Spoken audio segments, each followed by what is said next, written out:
When you see people that are doing planks or any of these shapes or arm balances on their fists, chances are that they're doing that because they've already experienced either wrist weakness or wrist pain when their wrist is in extension like this, when their wrist is pulled back like this.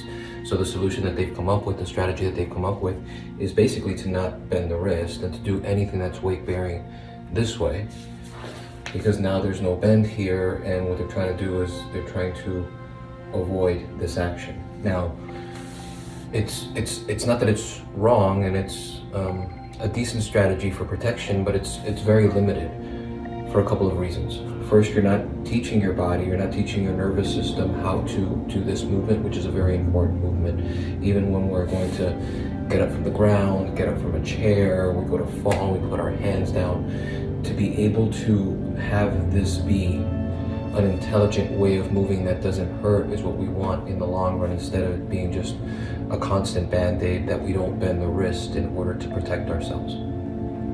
Another thing that's tricky about doing arm balances in this way is it's extremely difficult to spiral the energy into the deeper structures of the shoulder blades and of the rib cage. And that's what we're looking for in Fluidus. When we're putting our hands down, we're putting our feet down, we're looking to make a pathway for the energy from the places that we're touching through the rivers of the body and into the stronger structures that can support it. It's extremely difficult to get that spiral to happen here because there is no spiraling. So the energy tends to be locked either into the neck or into the shoulders, and it doesn't get to flow into the spine. So, what to do? Pinky moons, pinky packets, spiraling hands, baby hands. These are all words that we use for the solution to this, to practices that can get us into the wisdom of how our body spirals energy up into the deeper structures. So what you'll have them do is place their hands down, baby hands, soft. Take the weight off of the hands so people can play with this, especially if it's unusual for them. We don't want an overemphasis on a pressing down of the index finger, knuckle, and thumb pad, because that actually takes the spiral, and it takes the spiral this way. And as soon as the forearm starts to spiral in this way and everything collapses towards the inside of the hand, that's going to lead to probably issues with the wrist eventually. And doesn't matter how much you get your fingers to be strong, squeeze the ground, claw, all of these things, it's never going to be enough. If you spend enough time on your hands, it will start to break down, because we're trying to use superficial muscles in order to protect the bone structure and the spaces between joints, and that's really a job, that's really something that should be handled by the deeper structures in our body. So, baby soft hands. The index finger knuckle is lifted, kind of like the arch of your foot. You want to maintain at least a sense of the arch of your foot having a lift. The same thing with your hands. So it's not like this necessarily. It's just hands, soft hands down, and just a little bit of the tipping of the weight into the pinky side of the hand.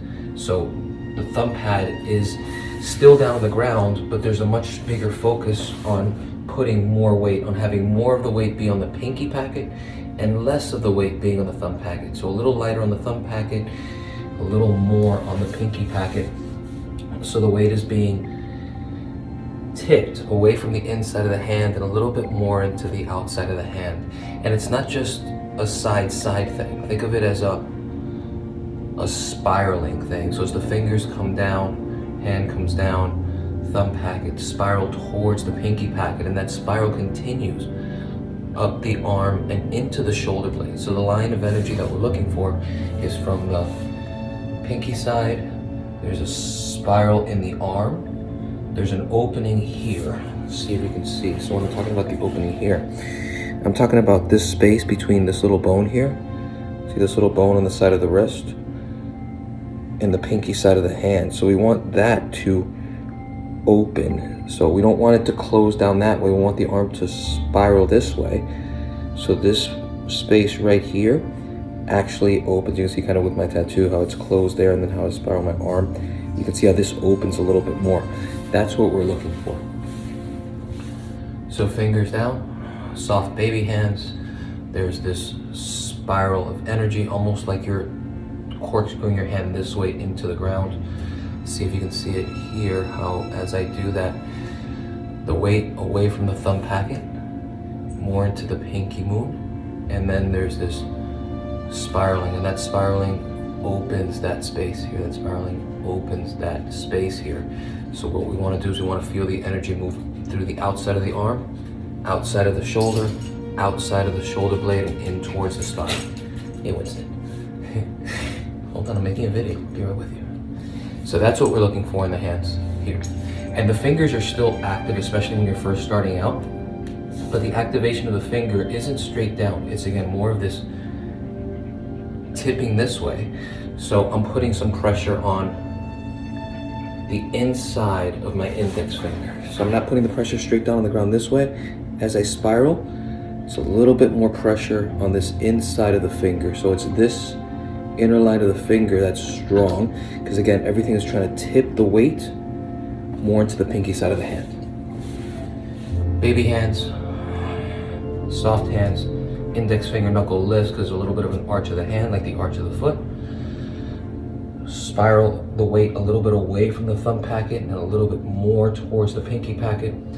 Inside of the index finger presses down strongly. As the whole arm spirals, see if you can slide side to side and find the connection where you feel the strength not coming from your shoulders or neck or wrists or fingers, but you're feeling the connection into the outer shoulder blade, into the outer shoulder. You can even play with going side, side. I feel it there, now I feel it there. Side, side, from one shoulder blade to the other shoulder blade. It's teaching people something that's going to be a lot more valuable to them than just protecting themselves so they can do as many planks as possible. I'd rather someone do a plank for a shorter amount of time and trying to discover something in the ways that they move, instead of putting their fists down so they don't bend their wrist just in order to spend as much time as possible or to do as many shapes as possible. Yeah. Do you have any questions?